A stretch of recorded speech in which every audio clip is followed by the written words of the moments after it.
So on the morning of February 28th, we were notified by David Jones, who was a mailman, that something was going down. All the women went to the chapel and then were told to leave. We weren't supposed to gather at the chapel. I wasn't really sure of what was going on, but the Sinful Messiah article had come out in the Waco Trib, so we already had it and we'd already been talking about it a little bit, and we knew that something was coming. We knew the ATF was watching us. I don't know that we knew that it was the ATF, but we knew people were we knew who Rodriguez was, that he was undercover someone. And David was still trying to teach him and get him in the message. I mean, the devil could walk up to our front door and David would try to teach him and get him in the message. But that morning I had made breakfast. I was on breakfast duty for the last year probably. And I fed everyone breakfast. My children stayed in the room while I did that. So at the end of breakfast, I would always just bring them back breakfast to the room. And I did that morning. And with the commotion that had been going on, they were still in the room eating breakfast. So after getting told to leave the chapel, I came back to the room and not sure what was going to happen. I went ahead and said, let's get ready just in case we have to run. We had a bus buried under the ground that I had never seen it, but I was told that it might be our escape route. So I'm thinking we might have to run. Some Isaiah stuff might be coming to being fulfilled. So I got the children down and started getting them to get dressed and get their shoes on, taking their breakfast plates away. And that's when I saw the cattle trailers pulling up in the driveway down the road. My room was the third, I think, window from the front door on the left side as you're facing the building. I was downstairs on the first floor with the men, and there was only a couple of rooms to the right of me. I think one had the Jones boys in it, and then the other one had a couple of adult men in it. And then further to the left of me was another hallway of men that I had never gone down that hallway, but all the men were down there. But I was in my room and I had a window, and right outside my window was the pen that held the dogs. We had, I want to say they were Malamutes. They were some kind of husky, that much I know. And it was a mom and her puppies. There was, I think, 4 puppies. And that was in a pen. And we had a little picket fence along the front of the building right next to the sidewalk. And I looked out the window and I saw the cattle trailers coming down the road from the front gate. So I got down, I'm getting the kids ready, and right in front of my window I had a kerosene heater that I used to heat the room, heat up some water for some washing clothes. And on the back wall, I had a bookshelf with milk jugs full of water in it. This water would be used for putting in a pot on the kerosene stove, or drinking or whatever. And I looked up and stood up probably, 6 inches to look out the window because the trucks had stopped by this point. I got back down and was getting the kids ready, putting their shoes on, making sure they were all dressed. And then I looked up again and saw men in black.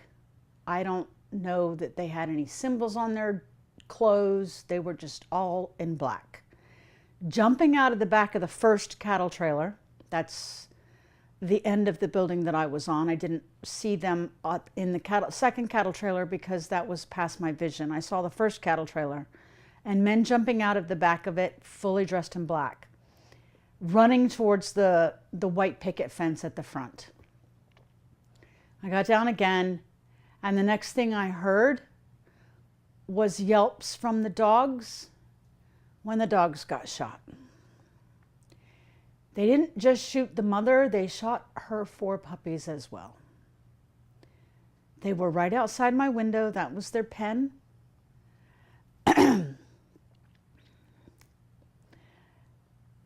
And that's what my children heard, was the dogs getting shot and yelping in pain.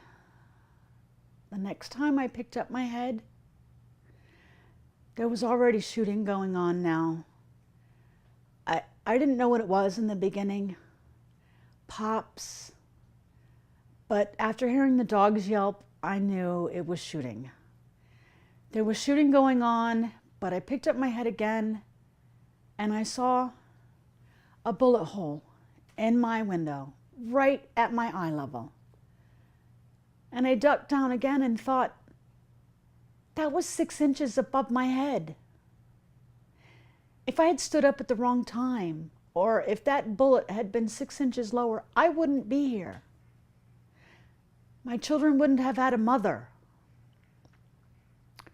I didn't step up again. I stayed down.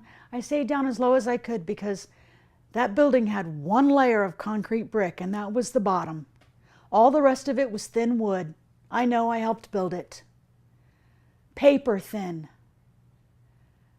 So I stayed down as low as we could. I kept all the kids underneath the bunk beds as low as I could keep them because I had already witnessed bullets coming in my room. And then the strange sound at the back of my room that I didn't know what it was. After the fight, I found out that it had been bullets that had gone into the water jugs that I had on the bookshelf.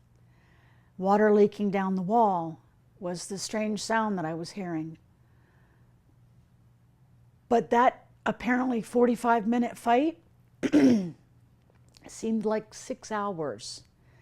It was forever, and we stayed on the floor underneath our beds. I was on, when I'm looking out the window, it's the left side of my room.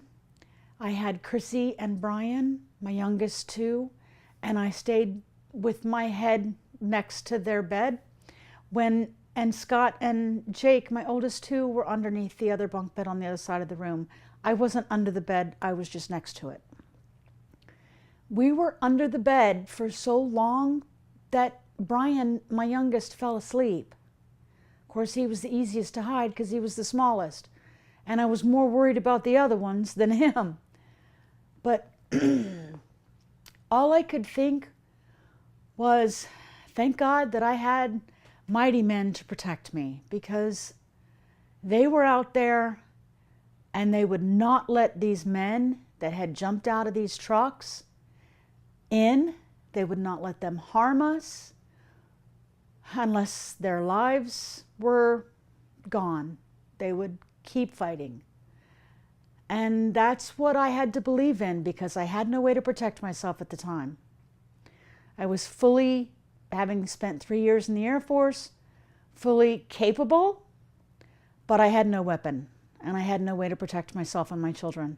So I had to just leave my prayers in the hands of the mighty men, and in the hopes that